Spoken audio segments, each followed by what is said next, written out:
ang pinaka-catch dito sa latest video na inilabas ng isang dating congressman Saldico, pinatunayan niya na mismong si Ferdinand Bongbong Marcos Jr. ang nag-utos sa kanya, ang kausap niya at ang nag-utos sa kanya at talagang binibilinan siya, sinasabihan siya na huwag pakialaman yung diskarte niya sa insertion. Ang sabi niya pa nga ron, bakit hindi niya tinanggal agad-agad si Amina Pangandaman at si Adrian Bersamin? Bakit ito lang tinanggal? Kasi huwag nating kalimutan mismong si Congressman Toby Chanco ang nagsabi na November pa lang, 2024, ay pinagalitan na daw, di umano, ni Marcos Jr. si Martin Romualdez. November pa lang to. Ibig sabihin, yung sinasabi ni Congressman Toby Chanco, ibig sabihin, alam na ng isang Marcos Jr. na may ginagawang kababalaghan ang Martin Romualdez at Saldico. Pero dito sa testimonya ng isang Saldico, pinatutunayan naman niya na hindi lang nila basta ginawa ito, kundi ginawa nila ito dahil ang mismong nagsabi sa kanyang direkta, diretso at personal ay walang iba kundi ang presidente ng Pilipinas na si Marcos Jr. Pero ang hindi sinabi ni Toby Chanco ay nagagalit si Bongbong Marcos para sa kanyang sariling kupit.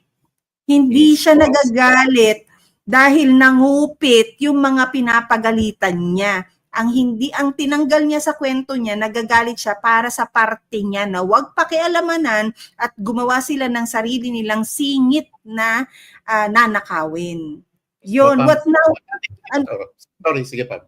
Hindi, what does this now make of Toby Chanco?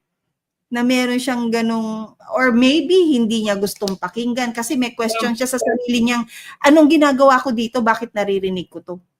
Pam, yung sinabi ni Toby Chanco, di ba? Maaring yun lang ang nasaksihan niya.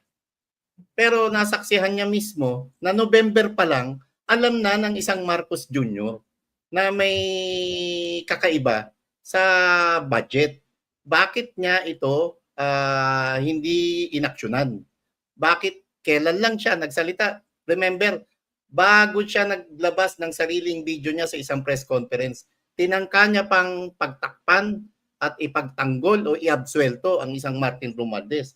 Pero dahil sa matinding galit ng taong bayan na kailangan may super malalaking isda ang maipakulong at makasuhan, saka pa lamang siya naglabas ng sarili niyang video para pakasuhan ang isang Martin Romualdez at ang Saldico. Ang pinaka-catch lang ngayon, November pa to Ano na November, mag-iisang taon na to, November na rin, Pam.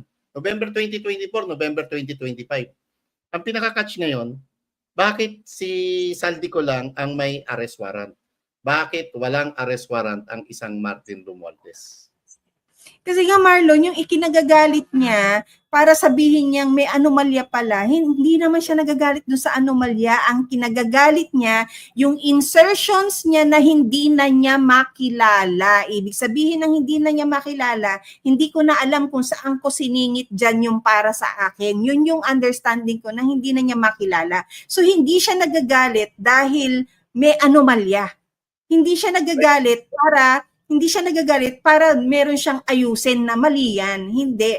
Nagagalit siya dahil Zaldi, nasaan yung akin, nasaan yung siningit ko dyan, hindi ko na makilala ito. Huwag niyong pakialamanan, kung may gusto kayo, magsingit kayo ng iba. So doon niya na-realize na, alam niya ang sinasabi niya. Tama ka, Pam, no? Na yung pag-uusap ngayon at yung paggalit ngayon, ang concern niya ay hindi para sa kapakanan ng taong bayan. Ang concern niya, kaya siya nagagalit dahil doon sa insertion niya at yung kickback niya. Oo, that's why we cannot expect him na yung galit niya is arte na, mali ito, ayusin nyo, dapat ganito kasi matinong presidente ako. Hindi. Tama. Hindi. And hindi ko alam paano to ini-spin ngayon ng administrasyon. Etong mga pahayag, Placido, shout out sa'yo, etong mga pahayag ng isang Saldico, hindi ito simpleng aligasyon. Hindi rin ito simpleng accusation. Kundi direct testimony po ito ng isang personalidad, ng isang tao na siya mismo ang makakapag-account at siya mismo ang kinausap ng presidente ng Pilipinas. Di ba? Tapos may sinasabi pa ang Saldico na bahagi ito ng destabilisasyon. Hindi, kayo ho ang nagde-destabilize sa Pilipinas. Si Saldico ba yung nagsabi ng bahagi ng destabilisasyon? Hindi, si Sandro Marcos. Meron siyang press release. Well, why are we hindi, some points muna bago tayo pumunta kay Sandro na kagaya ng kanyang tatay na may sabit din, ha Marlon. Some points. Yung imbis na huminahon ang Pangulo, nagagalit pa rin. So yung huminahon, there is an effort for Zaldico probably or Martin Romualdez to pacify him na parang, teka lang, yung ganid mo, yung pagnanakaw mo, merong paraan yan para maganda. Siguro kaya hindi nakilala kasi sabi niya siguro, Region A, B, C, D, E, Province E, F, G, H, I, J, no? Akin yan. Kaya lang, dahil nga merong paraan, dahil na public yung document, meron silang creative way na hindi manotice ng tao. Baka yun yung inilalaban nila. Baka lang, hindi ko pinagtatanggol, nag-a-assess lang tayo. Baka yun yung pinaglalaban ni Zaldico at ni Martin Romualdez na magnanakaw ka na rin lang, ayusin natin, gawin natin ng tama. So, dapat swabe.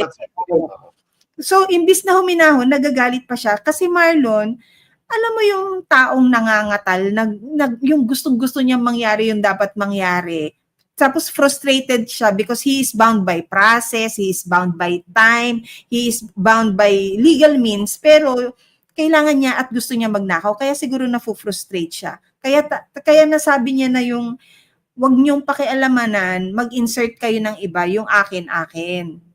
Ang suwapang. Ang suwapang mo, grabe ka. Ang ganid mo. Suwapang at saka talagang kinukonsinti niya at siya pasimuno. Pasimuno siya para sa sarili niya tapos kinukonsinti niya yung mga tauhan niya na gumawa kayo ng sarili niyong katarantaduhan dyan. Basta wag niyong pakialaman yung insertion ko. Tapos Marlon, yung muling pagkakabanggit kay Amena Pangandaman, that's why this lady cannot say na siya ay inosente. She cannot say that. The mere fact na ikaw ang nagbaba ng utos, ibig sabihin, doon pa lang sa room kung saan kayo nag-uusap, hindi mo na kinontra na mali po yan eh. Ayoko po sana madadawit po ang pangalan ko. Ako po ay isang Mindanawan, ako po ay isang prinsesa, ako po ay ganito, ganyan, pinalaki ng magulang ko ng tama. Step down na lang po ako, iba na lang pong utusan yung magnakaw para sa inyo. Hindi mo kinontra, Amena. Ang sinabi mo, you were present in that room na with prudence ang pag-aaral na ginawa ninyo sa budget. Hindi mo kinontra, kinonsinti mo.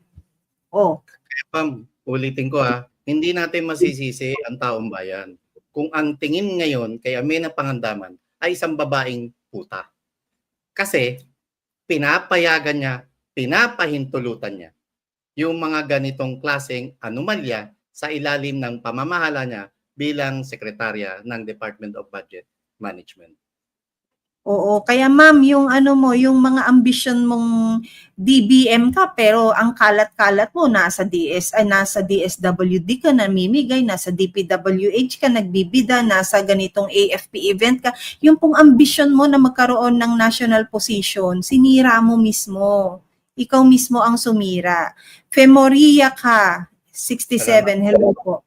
Ito ba na flash na natin si Kimberly? Wait lang ha. Si Kimberly, hello sa'yo. And of course, the first two, no? Maraming salamat po sa inyo. Yun, no? Pinayagan mo, mami. Parang wala na. Last chance mo na yan. Alam mo, yung taong pinapayagan yung ganyan. Kasi meron din siyang kickback sa kanya. Bayad din siya. Tingin mo? Papayag ka ng ganon na ang lagay paano si Eddie, paano si Patty. Ngayon, paano si Amina? Di ba? Tapos last point, Marlon, doon sa sa speech niya bago tayo, ito papunta na kay Sandro to.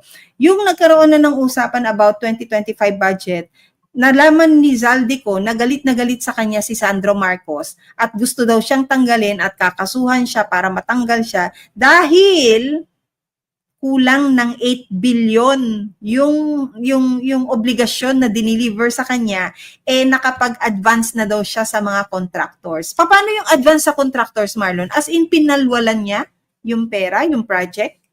Yung contractor, nagpadala na ng contractor sa kanya. Kasi pinangako niya na, okay na yun, done deal na yun. Done deal na yun, di ba? Ibig sabihin, so yung contractor ang nagbayad na sa kanya ng obligasyon. Oo, kaya kailangan ibigay yung kontratang yun sa contractor. Di ba? So si contractor, kaya pala si contractor, Marlon, nagkakaroon ng laya na babuyin ang proyekto. It depends now on him kung ito ay isa-substandard ko para kumita ko kasi nagbigay na ako kay Sandro Marcos, or papagandahin ko to ng todo-todo para makaulit ako kay Sandro Marcos. Depende, no?